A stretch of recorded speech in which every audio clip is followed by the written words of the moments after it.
computer. Here we go. Hi, everyone. It's my great pleasure to have with us today Julia Reiner-Lapton, who's a professor in the Department of English and faculty director of Illuminations, the Chancellor's Arts and Culture Initiative. And he was also with Young Chen, Professor Young Chen, the initiator of this Cooking with the Professor series when it was live. So Julia is a renowned specialist on Shakespeare, and today she's going to cook with her husband, Professor Kane Reiner, Professor of English and Comparative Literature at UCLA. And they are going to show us how to prepare a Sabbath menu. So Julia and Ken, welcome and take it your way. Hi, Annalisa. We're really excited to be part of this program, which did begin a few years ago at the ARC Test Kitchen, and now under your leadership and vision, we've been redoing it in faculty houses during the coronavirus shutdown, so it's pretty exciting. So Ken is going to be demonstrating how to braid challah, which is the traditional egg bread, which is served in Jewish households at the Sabbath dinner. And then I'm going to show you how to make chicken soup with matzo balls plus a vegetarian alternative. And then we're going to look at a dessert, a non-dairy dessert involving rhubarb and strawberries. So we're really excited to share this 3-course Sabbath dinner with you. And our daughters are going to be helping out throughout, so you get to see them at work as well. Thank you. I can't wait to see. Great. Okay, so now we're going to cut, not literally cut, but I'm going to put Ken on. And once you can hear him, he will start with the bread. How is this? Oh, we're doing it in here. Can you hear me? Yes. Yeah, and I'm going to see what happens if we can hear Annalisa. We'll get feedback. Oh, we'll get feedback. Okay, so we'll just have to keep it that way. So Annalisa, at this point, can you speak so we can see whether Ken can hear you? Yes, yes. I can hear Okay, you. so I can't hear you. So You now, can put it up and see if it works a little. so now Ken is the person who you are speaking to, and I'm just going to be working the camera with Ken and the girls. Perfect. So I think we want to move this so it's not part of the image. Yeah. And Now we can see you well. just trying to get a good angle here. We can see. Okay, I think that's pretty good. Yeah, you can see Ken and you can see the board as well. Are you ready? Are we ready for challah braiding? Absolutely. So Right. challah braiding. Yes. Well, we prepared a dough, which you can see here, that has risen and been punched down and rose once more. It's a very rich dough with olive oil and orange juice and many eggs. It's a recipe that you can get in the New York Times. It's, I believe, Melissa Clark's olive oil, orange juice challah recipe. And I've doubled the recipe so that we'll have 2 loaves. And we're going to get ready to braid it now. And our daughters, Lucy and Hannah, are going to each braid 1 loaf. So first of all, we have to cut the dough into 2, of course, for the 2 loaves. And we're going to put 1 aside for a time being. And then with the other half of the dough, we're going to divide it into 2 uneven portions, about 2/3 and 1/3, something like this. Because we're going to make a double braid. There's going to be 1 3-strand braid on the bottom, and a second 3-strand braid will go on top, and they kind of merge together in the baking, and it's quite a beautiful effect. So I'm going to divide each of these into 3 pieces, and the girls are going to show you how the actual braiding works because they are experts. That looks fantastic. It's a very rich, lovely dough. How long did it take you to prepare it? Not so long. It's probably about 45 minutes to get it to the first rise. And then, you know, you let it rise for a couple hours. So you've got to be around for a lot of the time, but you don't actually have to be doing much for a lot of the time. Now we're going to, actually, if somebody wants to start braiding, you want to start on this one, Lucy? Yes. And I'm going to put these to the side here and cut the other half of the dough into another 1/3, 2/3 set of portions. You can see that we've been using beautiful eggs that I believe are from a farmer's market. So the eggs along with the orange juice give the dough a very lovely orange color.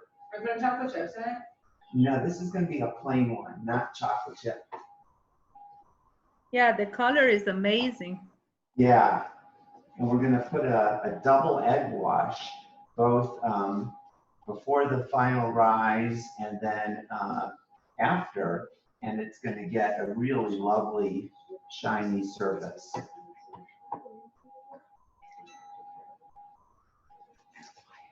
Okay, and Hannah is going to do the other loaf.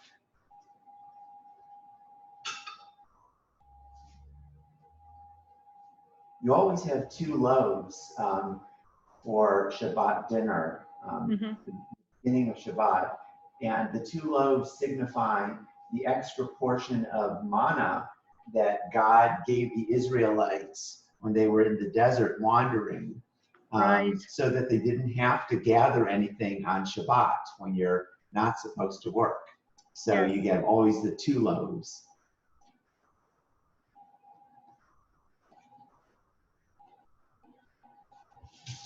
So I can see that your daughter is braiding the challah.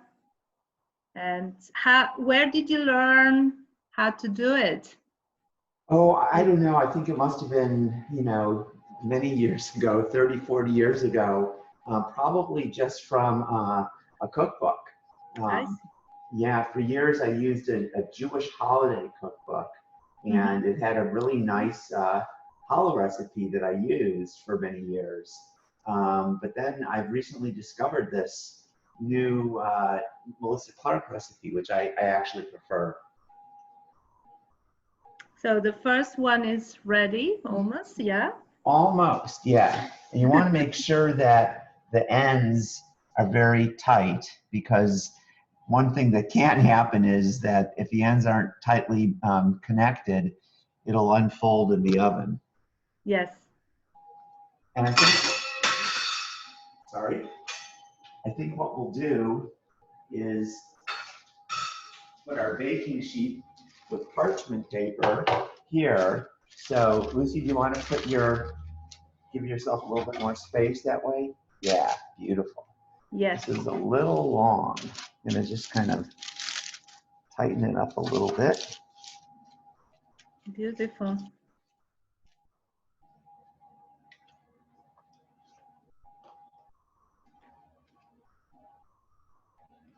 So you are there with all of your family. You have 4 kids, right? Yes. I mean, not kids anymore, but Yeah. always kids for the parents. Yeah, we're very lucky that they're all here with us now.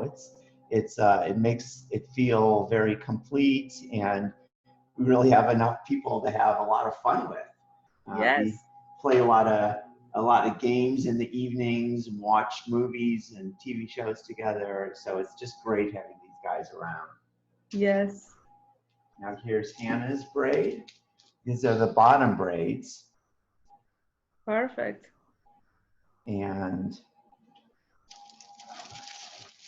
a little bit over here.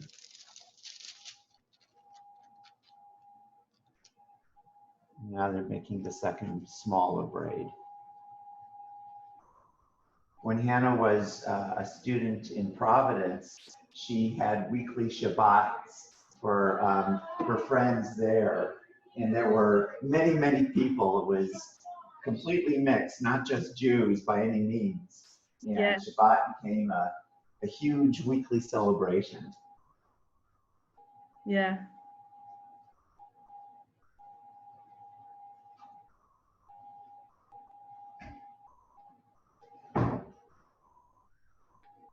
So your daughters, where were they before coming back home for the quarantine? Well, Hannah was at the Rhode Island School of Design in Providence, and Izzy, who's just come into the room, was at UC Davis, and Elliot, who's upstairs, was at UC Santa Cruz, and Lucy was actually already home with us. She was taking a year off, transferring from one school to another. She's just decided that she's going to go to Occidental in the fall. Wonderful. Yeah. So you have, so among the, in your family, you are almost covering the whole UC system, right? We've got a lot of campuses, 4 campuses covered. This is true. That's amazing. We're very loyal. So which one is the best? Well, UC Irvine, of course. Of course. This is where we make our home. So this is our, the campus we identify with most. Yeah. I teach at UCLA, but I've lived here for over 30 years, and this is where my friends are, and this is where I'm at home. Yes. And I was also an undergraduate at UC Santa Cruz. So we go back quite a ways with the UC system. Yeah, which I think is great. I mean. Okay, now we're going to do our first glazing of an egg wash on the doughs.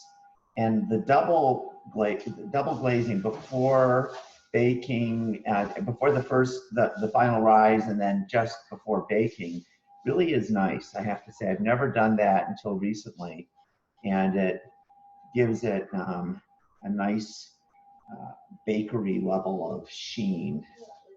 Yes.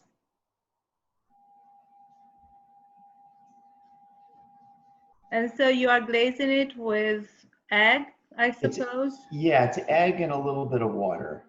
Egg and water. And of course, this would be the time, if you wanted to, when you could put seeds on top, sesame seeds or poppy seeds. Mm-hmm.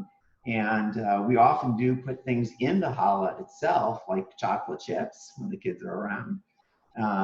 But today, these are going to be just the pure, simple thing itself. Beautiful.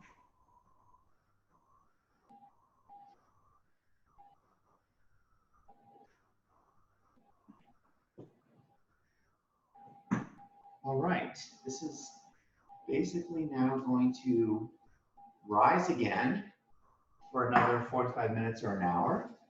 I'm going to put this on the side here, on the toaster oven, near the oven itself, so it'll get the warmth of the oven. And now we're going to let it rise. So I think we're ready for Julia's segment. Thank you, Ken. That Sure, was fantastic. my pleasure.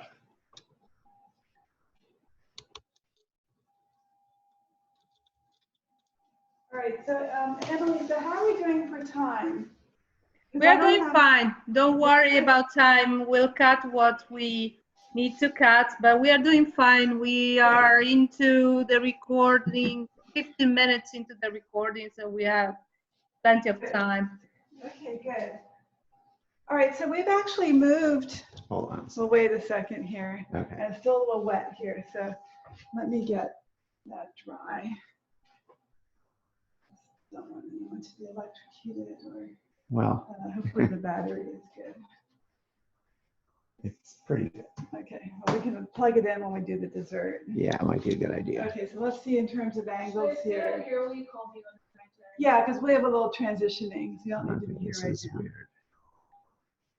It's hard to get it right. Yeah, okay. You can also be over there if you want, and move that rack so you have more room if you think that would be, if you want to be,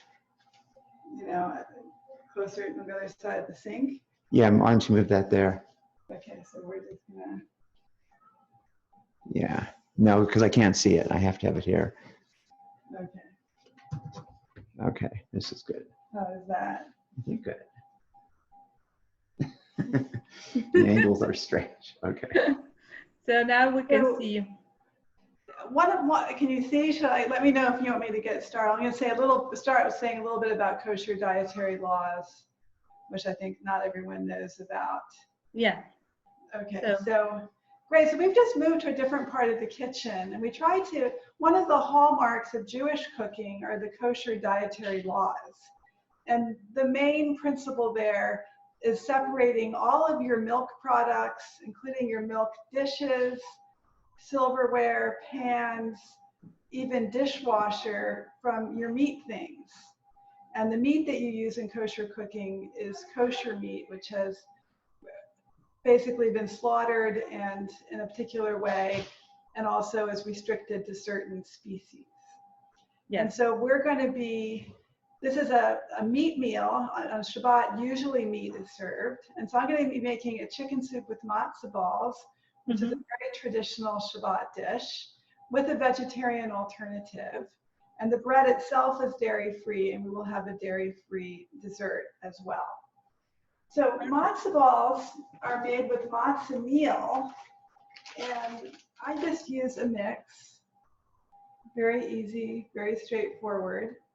And it's traditional to eat matzah balls at Passover, but you can eat them any time of year.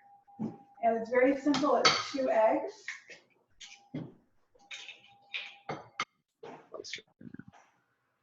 And it is 2 tablespoons of oil.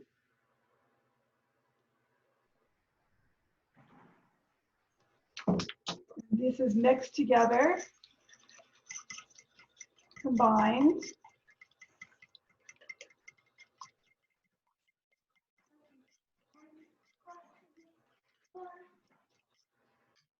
And then you have your matzah meal, and you add that in,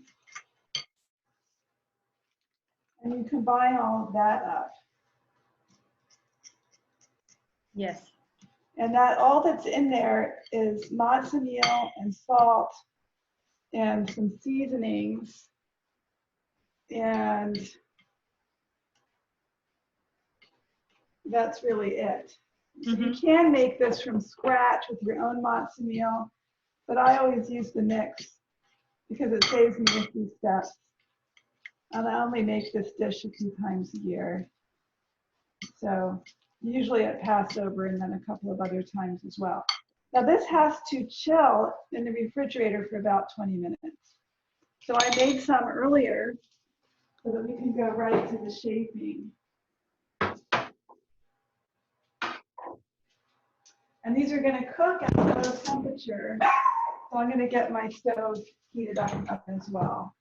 So my hands are pretty clean, but I'm still going to wash them just a little bit. Getting my hands wet is actually helpful. I just take balls of this. Yes. And I roll them together. It's, not an exact science. They're going to change in cooking, but you can see maybe it's just, Yes. Like working with any kind of paste. This is a primitive, this is not a gourmet dish. This is comfort food. This is, very simple, usually served in soup. It can also be served as a side with mushrooms or with a beef dish. But the classic, of course, is chicken soup with matzo balls. And this seemed like the day for a classic. I think that we're all craving old traditions as well as new traditions. Yes. As we adjust to this new life that we're living. Okay, Yes. so I am just going to get my hands washed again here. They got kind of sticky, from the oil and the egg. And then I'm going to come over here, and my water is at a low boil. And I just stick them in gently, and they cook for about 20 minutes at a low boil. Yes. You want to come in and look at the pan here, Ken? Or was that too hard?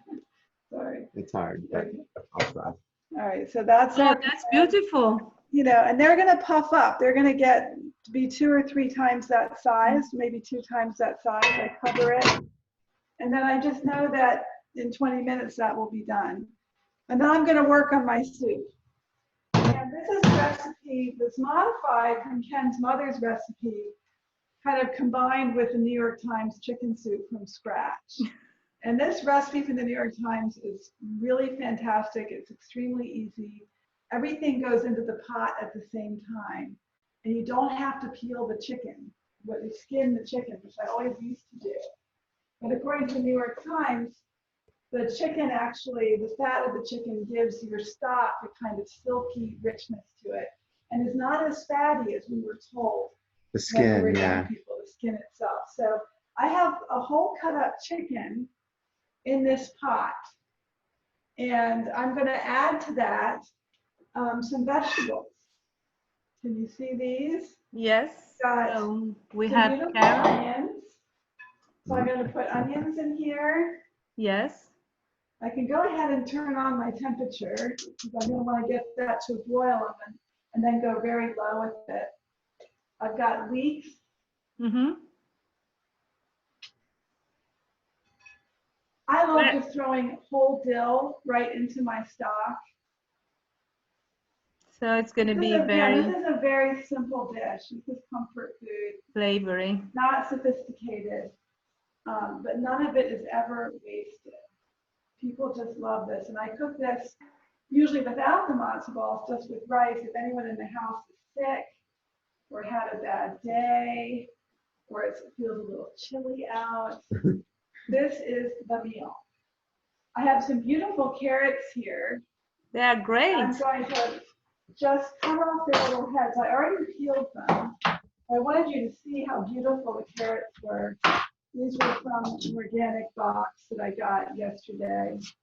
And so I peeled them. Do you get stuff from Farm Fresh to you as well?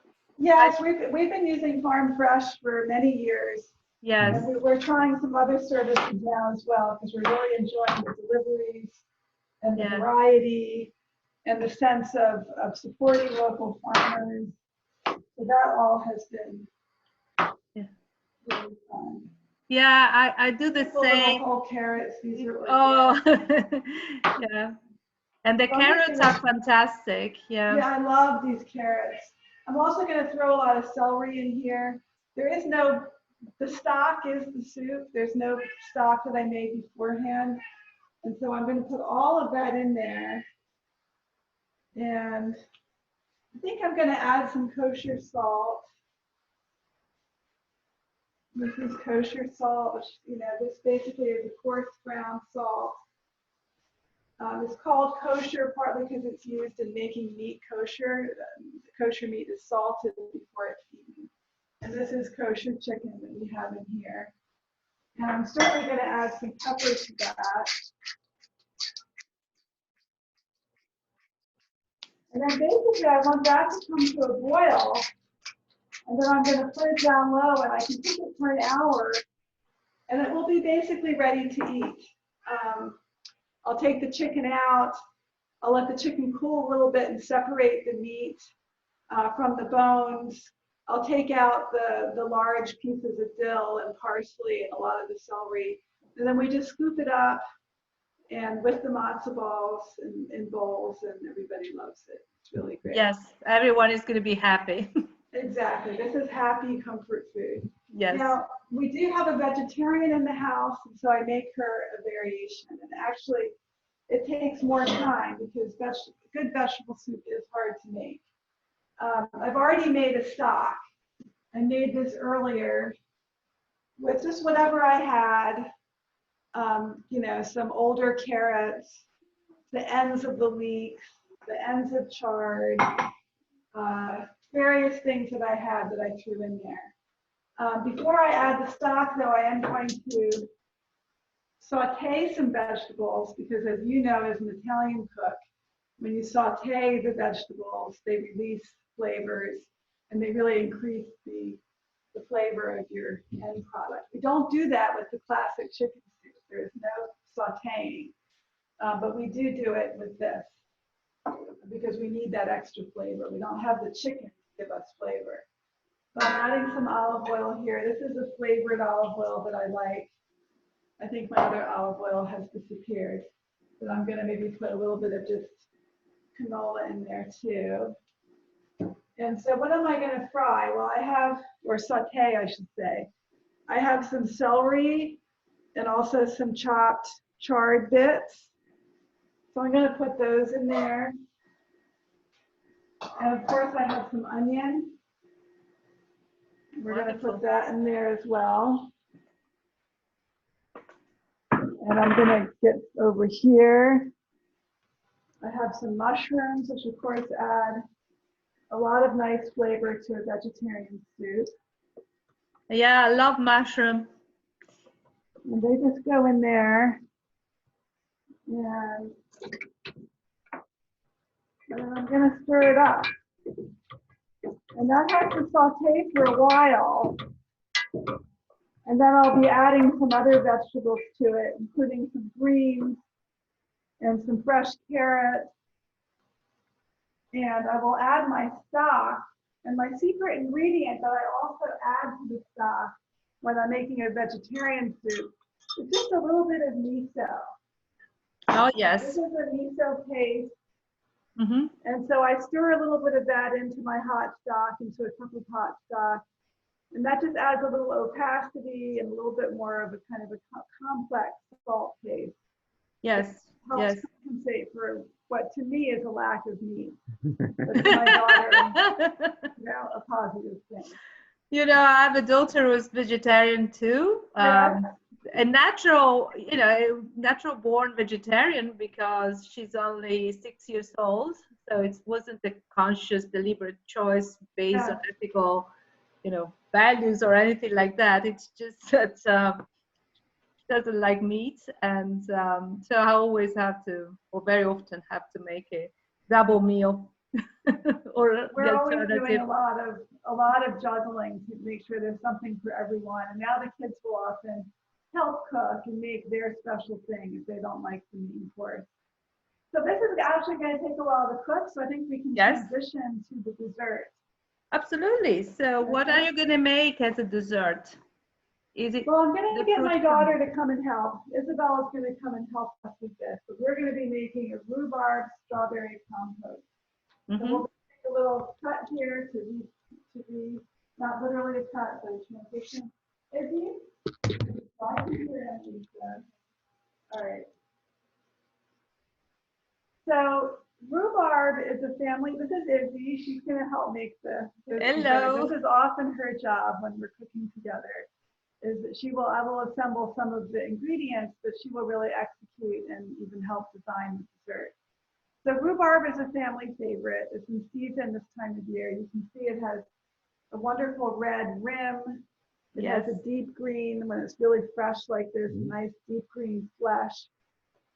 It's quite sour, and so it needs a lot of sugar. So we have 2 pounds of rhubarb. We're gonna put 2 cups of that brown sugar in.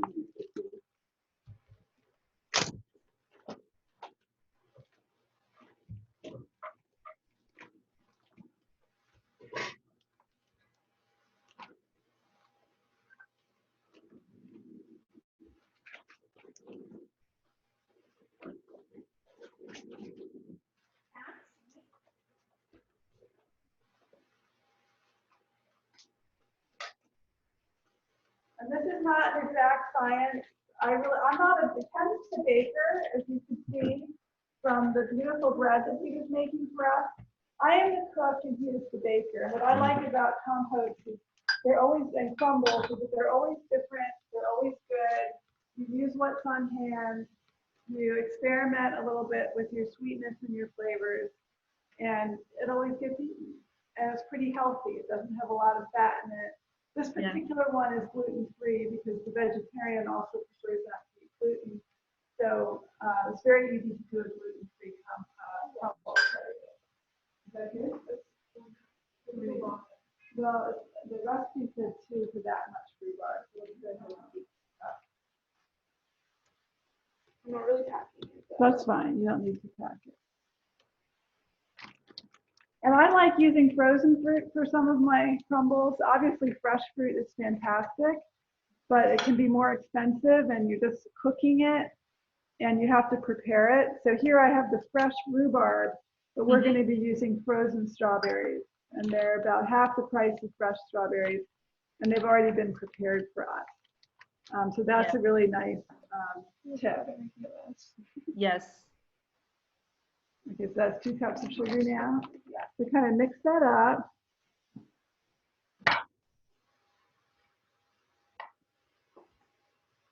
Doesn't look like a lot, but we'll see. Maybe we shouldn't put too much into the actual pot. Yeah. And then you can add the strawberries on top of that because they're going to get mixed in there too. Yes. And they're frozen, but well, whatever fits, you're going to do. Kind of break those up and yeah, beautiful. And then about 2 tablespoons of the cornstarch. The cornstarch keeps it from being too runny. Yes. Helps those liquids kind of congeal a bit, thicken. Cinnamon is very nice.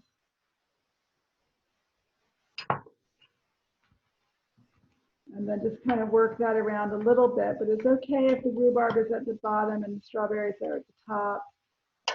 It's not a layered dish, but It doesn't have to be. but they don't have to be, yeah, exactly.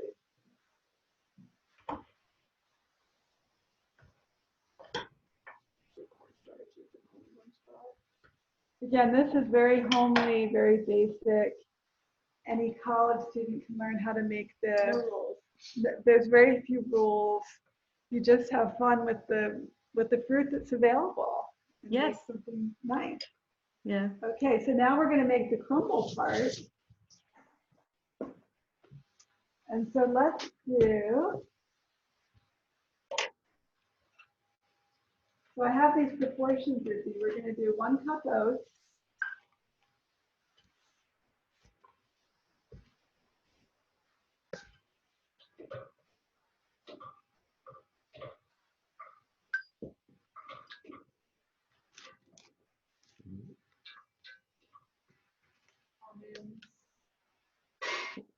So are you Put in adding some almonds?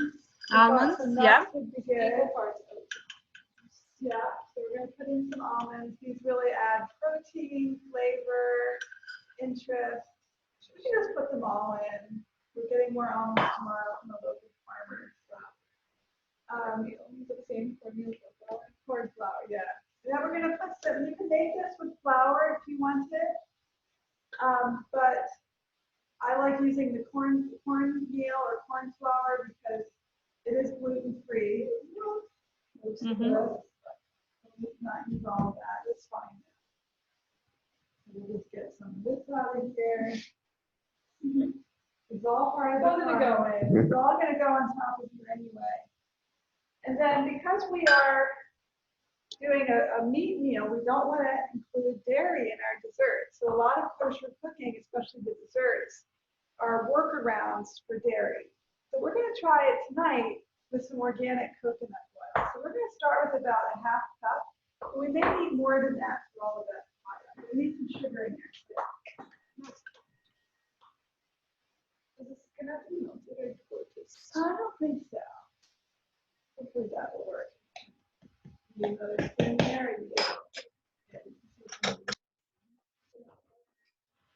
Now let's start with half, because that's kind of not going to be enough for all of it.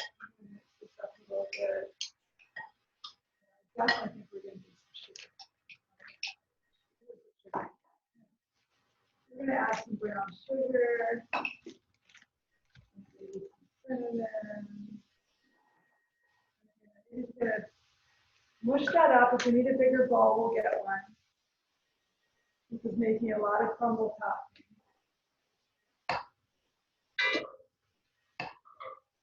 I'm just coming over here and checking other things.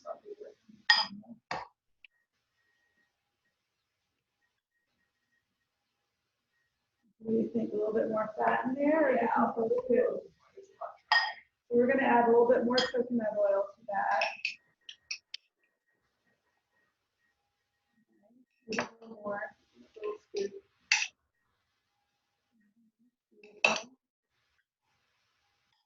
So you don't have milk inside it or any dairy product? There's no dairy. There are no eggs either? So yeah, it's just coconut oil, sugar, oatmeal, cornmeal, and the almonds. And you don't need the almonds. You could have flour instead of cornmeal. And you could have butter instead of coconut oil. It's really the fats that you want and the grains that you want to make your beautiful crumble. That's looking pretty good. What do you think? Yeah. And so now you just put it on top. mm-hmm. Yes.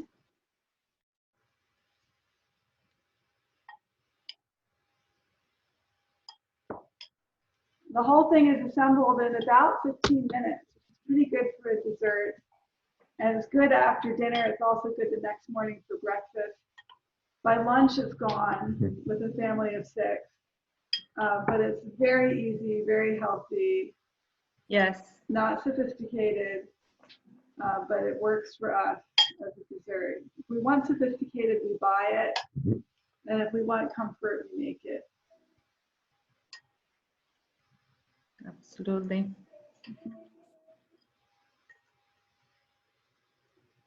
we'll just kind of mush that out a little bit. Looks wonderful. It's going to be really good.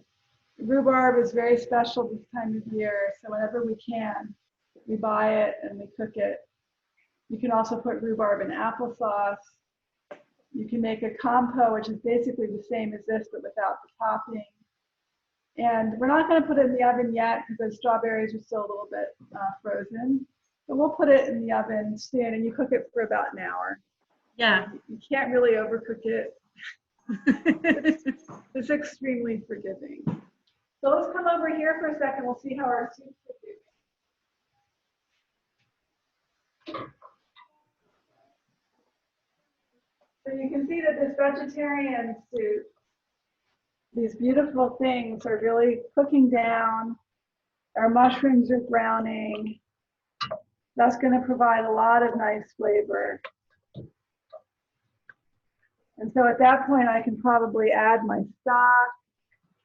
This is about 4 cups of stock, as you can see.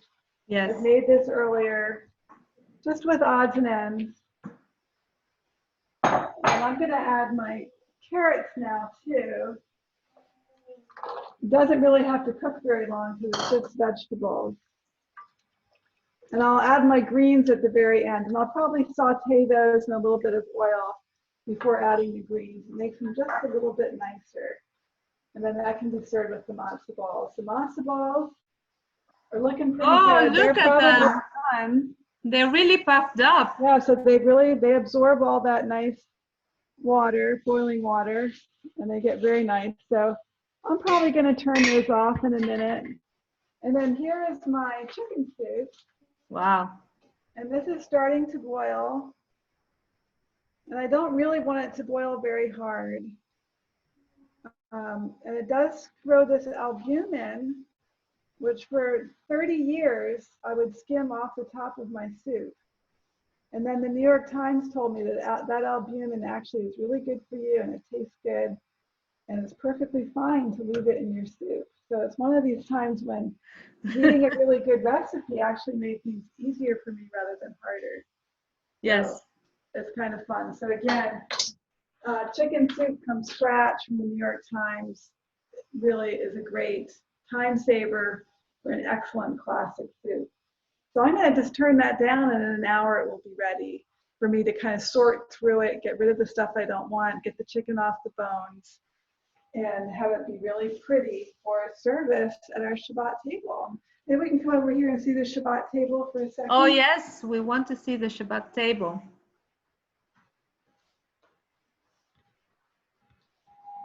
So the Shabbat, the most important elements are your candles.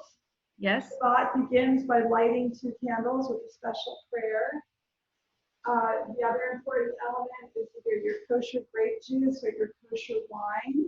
Mm-hmm. And this is blessed. It's a blessing called the Kiddush. And then once Ken's beautiful loaves are done, they're going to go right here. And then they are covered. And the very last part of the Sabbath blessing is the blessing of the bread. And the rabbis say that the loaves are shy. And that's why you cover them until it's their time to be blessed. That's beautiful. So it's a very beautiful thing. They're also sprinkled with a little bit of salt before they're blessed. Mm-hmm. That's because the 2 loaves recall the sacrifices in the temple. So Yes. when there was a temple in Jerusalem, animals would be sacrificed for every major holiday and for Shabbat, and they would be sprinkled with salt. And so this is the recreation of the temple and the temple service here at the household table. And so the salt is a reminder of that. Yes. And then we have a beautiful meal. With your family. Yes, the Which family is will be here, and we'll also, yeah. we also have some people Zoom in.